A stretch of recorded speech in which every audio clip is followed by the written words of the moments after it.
Mimi peni sioni. Kisia, unafikiria nini? Basi mwalimu akana msogeza hapo. Kisha bidada akasema mimi sijui nini unakisema mwalimu. Sikiliza Jeni, ili ufaulu unajua tena nini natakiwa? Mimi nitokea kukupenda. I love you. Bidada akamwambia, mimi pia nimekupenda Basi mwalimu akataka achukue mambo yake, mara mlango unafunguliwa. Umwamba anaitwa Davi. Davi akasema, wewe mwalimu vipi? Mwalimu anamuuliza, vipi nini? Unaingiaje kwenye ofisi ya mwalimu gonge hodi? Una akili wewe? Kwa nini unafanya hivi? Samani sana. Nimekuja kumchukua Jeni hapa. Jeni, tuondoke zetu. Jeni akamkataa mchizi hapa. Mimi siendi. Mimi nabaki hapa hapa. Jeni bwana naogopa kufeli chuo hapa. Mshikaji anauliza, unazungumza nini Jeni? Twende bwana. Twende. Jeni, wewe kijana, hebu ondoka tu. Ondoka kwenye ofisi yangu basi. Mwamba ikabidi aondoke zake tu, akamwacha hapo mchumba wake na akamwangalia. Ondoka nimekwambia, na tena usije ukarudia tena kufanya hivi, sawa? Nitakufailisha ujue. Mwamba ikabidi asepe. Njoo tuendelee basi, hatujamalizana mchezo wetu si unajua tena. Ila mimi siwezi kufanya hivyo.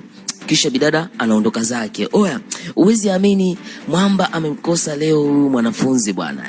Basi mshikaji amemsubiri hapa manzi wake na anamkimbilia. Jeni, naomba nisamee. Nimekufanya nini mpaka unataka kutembea na mwalimu? Jeni tafadhali, usifanye hivyo. Jeni nakupenda mimi. Jeni akatabasamu tu kisha akamwambia, mimi pia nakupenda. Haya bwana, wakafunga safari kwa pamoja, wakaombana msamaha, kila kitu kikawa sawa. Kwa mimi natupa asubuhi mapema hapa. Tunamwona lecturer anamuita mwanafunzi. Wewe mwanafunzi njoo hapa. Ulilizika siku ya jana kuniharibia dili. Hivi una akili kweli? Sijui unazungumza nini mwalimu. Lakini kama kuhusu yule mwanamke, hebu achana naye. Yule mwanamke wangu, sawa mwalimu? Niachane naye. Siwezi kuachana naye kwa sababu yule mimi ni mpenzi wangu. Mpenzi wako? Mbona sikuelewi wewe mwalimu? Mbona una mambo ya ajabu wewe? Wewe kijana, hebu sikiliza, wewe ukashindana na wakubwa. Wakubwa kivipi? Wakubwa kivipi? Nimekuelewa. Ina maana unataka mimi niachane na Jeni, wewe uwe na Jeni. Sio ndio hivi? Sasa labda tu nikwambie mwalimu, mimi siko hivyo na nakupa onyo, achana kabisa na Jeni, utapotea katika maisha yako, ulimwengu shauri yako. Kisha dogo anajichenga hapo. I say dogo ni noma, dogo anajikubali kinoma noma. Haya bwana, dogo baada ya kutoka pale kukutana na mwalimu, anakutana na huyu mwanafunzi na anamuuliza, vipi? Sasa unalizika na maana kumbe wewe ulitongozwa na lecture? Ndio.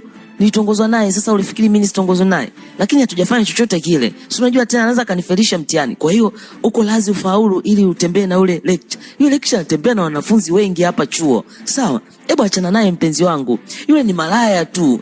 Yule kumbuka wewe ni mwaka wako wa kwanza huu na mimi mwaka wangu wa 3. Kwa hiyo unamfahamu vizuri lecture. Sawa, najua. Hebu naomba niache. Unajua mimi maisha kijijini ni mabaya. Kwa hiyo acha tu nikubali anachokitaka imradi ni faulu. Hii picha inatufunza mambo mengi sana. Kuna wanafunzi wengi wanapata magonjwa mimba, watarajii kabisa. Yote na yote ni kwamba wapewe tu marks huko chuo waweze kufaulu. Basi hii picha itaenda kukufunza. Lakini kwa wale malecture pia na wenyewe wanaenda kujifunza hapa. Oya, kuna huyu lecture alikutana na jambo kubwa sana alipotembea na huyu bidada. Sasa huyu bidada ana siri nzito sana. Hebu ngoja nikutonye tu mwanetu, ni kwamba huyu dada hapa Jeni ni mwanamke ambaye amewekewa laana katika mwili wake. Sasa hiyo laana ukitembea naye tu, basi siku 7 zikipita wewe unakuwa marehemu. Haya, twende pamoja tutazame mzigo huu hapa mwanzo mpaka mwisho. Dondosha comment unatazama ukiwa wapi. Tukutane kwenye comment hapo. Sawa, turejee kwenye movie yetu. Basi mshikaji hapa kamaomba sana msamaha udemu, amsamee kwa kumlopokea hayo yote. Kisha bidada na msamee na wanaendelea kama kawaida. Haya bwana, mchizi kamvuta mpaka mageto. Sasa demu akana kataa, anasema mimi uwezo kanipakua, mimi siko sawa. Uko sawa vipi? Na mimi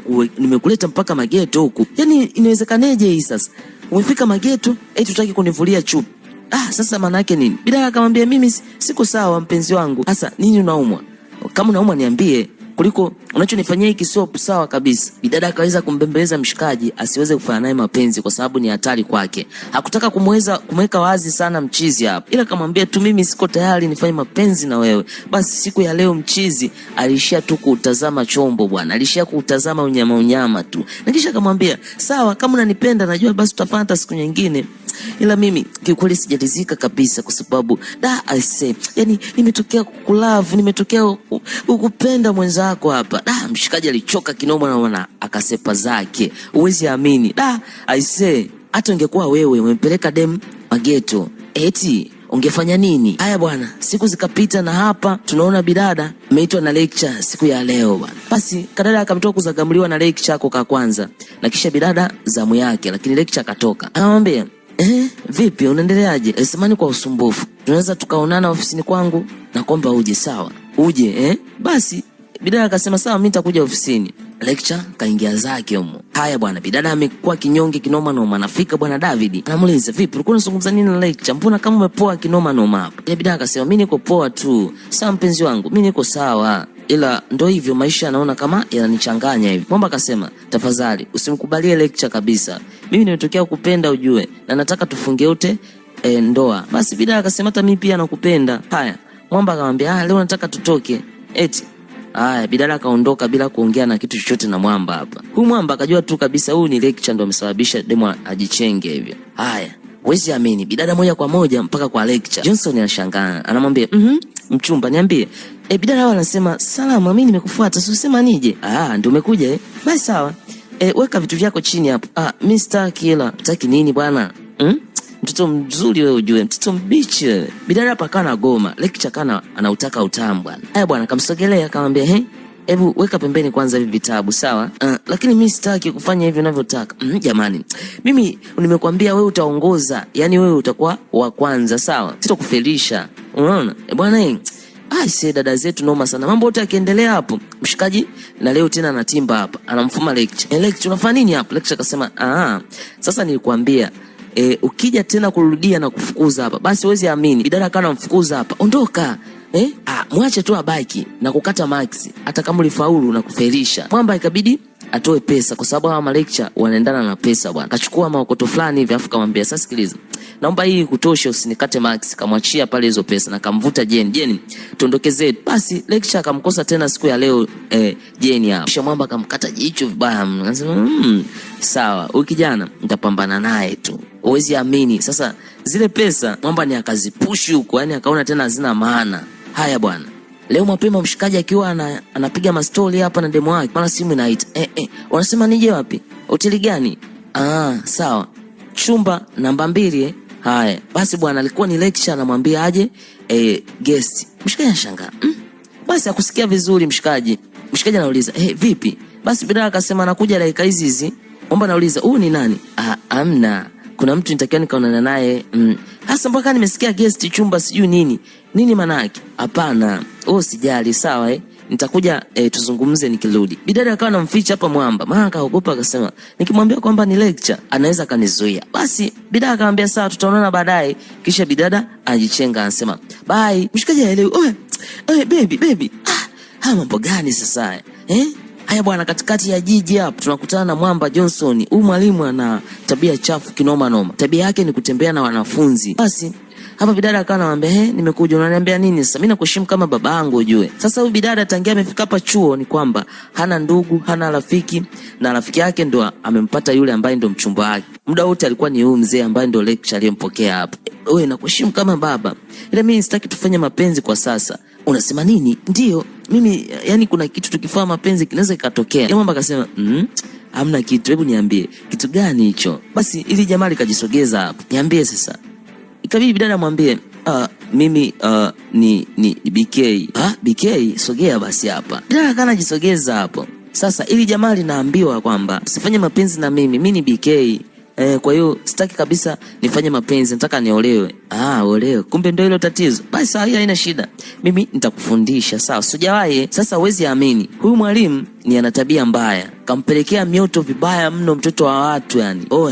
Sasa bidada amepelekewa mioto. Hapa bidada ikabidi amchane. Mshikaji anauliza, unazungumza nini? Zungumza kila kitu ambacho ni kukatisha ambacho ulitaka ukizungumze mara ya kwanza. Bidada akasema sawa, wewe utakufa ndani ya siku 7. Mimi nikifanya mapenzi na wanaume huwa wote wanakufa. Kwa hiyo wewe ni marehemu tarajiwa. Jiandae, siku 7 unaenda kufa.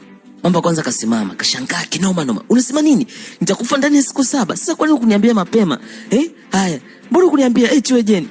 Niambie sasa, nitakufaje? Na ili nisife nifanye nini? Wewe mtoto na akili wewe. Usingeniambia mapema tu. Mimi na mke wangu mjamzito ujue. Bidada akasema, mimi hayo yanihusu. Wewe si unataka utamu, sawa? Endelea kutaka. Mwamba ameambiwa kwamba siku 7 atakufa. Haya bwana. Sasa bahati mbaya mshikaji naye alikuja kwenye hoteli hii. Sasa anashangaa, anauliza, vipi? Umetoka huku guest na unashuku unalia. Niambie nini kimekukuta? Niambie basi. Bidada anataka kuongea kwamba amenipaka lecture Amekubaka Sasa huwezi amini. Mshikaji akawa anamfokea hapa. Wewe mwenye umejileta ni kukataza. Yote hayo umeyataka mwenyewe ila. Mwamba akataka aondoke. Sasa ile anaondoka, huwezi amini. Bidada pale pale akadondoka chini. Mwamba ikabidi arudi, ambebe na ampeleke magetuni kwake bwana. Haya bwana, baada ya masaa kadhaa hivi kupita, basi anamwamsha bidada na bidada analia kinoma noma. Sasa hapa ikabidi bidada amsimulie mshikaji. Niambie nini? Mbona sikuelewi? Nini unakizungumza? Mshikaji akawa anauliza, "Mbona mimi ukufanya mapenzi na mimi afu kaenda ukafanya mapenzi na lecture? Hivi unajua najisikiaje lakini?" Eti Jeni, bidada akamwambia, "Asilimia kubwa mimi sikutaka nikupoteze, maana mimi nakuwa nakupenda. Ningefanya mapenzi na wewe ningekufa." Sasa wewe kwa nini unafanya mapenzi na lecture? Mbona sikuelewi kabisa, nataka kuondoka. Akamwambia, "Sikiliza, usiondoke. Hebu ngoja nikwambie. Yaani huyo unayotaka uende ukagombane naye huyo lecture, mimi nakwambia tu kweli, siku 7 atakufa. Wanaume asilimia kubwa wote wanaofanya nao mapenzi wamekufa kabisa. Na nina uhakika." Mshikaji anauliza, kivipi wanakufa? Basi hapa bidada ikabidi ampe mchongo mzima kwamba yeye kuna laana moja hivi ambayo aliwekewa huko kijijini kwao, kwa hiyo hata yeye angefanya naye mapenzi angekufa ndani ya siku 7. Hivyo ikabidi amuulize, "Kwa tunafanyaje?" Bidada akasema, "Inabidi twende tukaitoe hiyo laana ukitaka kufanya mapenzi na mimi. Kwa hiyo twende kijijini kwetu." Haya, hawa wawili ikabidi wapange safari ya kwenda huko kijijini kwa bidada hapa. Ngome inatupa huku nyumbani kwa lecture Johnson. Johnson kichwa kinamgonga kinoma noma. Na huyu mke wake anaitwa Mrs. Johnson. Sasa Mrs. Johnson anamuuliza, "Nini kinachokufanya uumie kichwa hivyo, au ni wanafunzi huko chuo? Niambie, kuna shida gani hapo?" Sasa mshikaji kabidi amwambie ukweli tu. Niambie, yani sikiliza. Yaani siku 7 nisipomtafuta huyu mwanamke mimi naenda kufa. Niambie sasa, huyu mwanamke kivipi? Nyumba ikabidi amwambie ukweli kwamba nimelala na mwanafunzi. Kwa hiyo huyu mwanafunzi ndani ya siku 7 nisipomomba msamaha ninaenda kufa na nataka nimtafute. Basi huyu mama kijacho akamwambia, "Ina maana wewe ulikuwa unanichiti mimi? Johnson, ulitembea na mwanamke mwingine? Kwa nini? Kwa nini unanichiti mimi? Niambie sasa. Umepata faida gani sasa? Haya, unaenda kuwa marehemu na vipi kuhusu mtoto huyo ambaye anaenda kuzaliwa ndani ya wiki moja huyo? Inakuaje? Na unaenda kuwa marehemu sasa, ndamwambia nini mtoto wako? Hebu tufanye kitu basi." Johnson akawa naomba msamaha tu hapo. "Ni shetani alinipitia tu. Sasa ungefikiri mimi ningefanyeje? Mimi kabisa nipelekee mioto." Aisee, wezi ameni. Sasa wakapanga plani. Jamaa hapa akasema, "Wewe nisamee, alafu twende tumtafute huyo mwanamke tujue tunafanyeje." Wakakaa chini, wakapanga plani za kwenda kwa kina Jeni.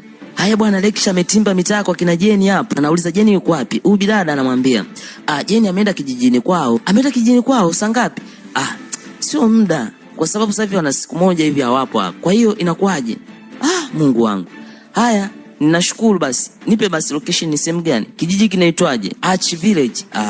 Arch Village. Basi mshikaji kabidi amfuate kwa kijijini Arch Village. Upande wa pili huko bi mkubwa anasimuliwa story nzima, na huyu bi mkubwa ndiye bi mkubwa wa Jeni. Basi wakaweza kumweka sawa na wakamsimulia hapa kila kitu ambacho kinaendelea. Mama hapa akasema, "Basi kama vipi twende kwa mganga?" Mshikaji akasema, "Kweli mama, inatakiwa twende kwa mganga kwa sababu wanaume wote wamekufa." Mama aliweza kulia kinoma noma. Akasema, "Hii itakuwa laana gani jamani?" Basi wakafunga safari hadi kwa mganga. Haya bwana, wamefika kwa Kigagula hapa. Sasa huyu mganga akaanza kumwambia, "We mama, hivi unakumbuka kuna mwanaume ambaye alikubaka? Unamkumbuka? Hebu kumbuka vizuri." Basi bwana, mama ikabidi akumbuke kwamba alikuwa mfanyakazi wa ndani. Sasa kuna mwanaume akawa amembaka bwana. Sasa huyu mwanaume alivyombaka akaenda kwa mganga kwamba wanaume wote ambao watafanya nao mapenzi basi wafe ndani ya siku 7. Wa kwanza alikuwa ni huyo mwanaume. Basi huyu mama siku hiyo akaenda kwa mganga na akamloga yule mwanaume aliyembaka ambaye ndio bosi wake, akadedi bwana. Na huyu bi mkubwa anaitwa Stella, ndio alikuwa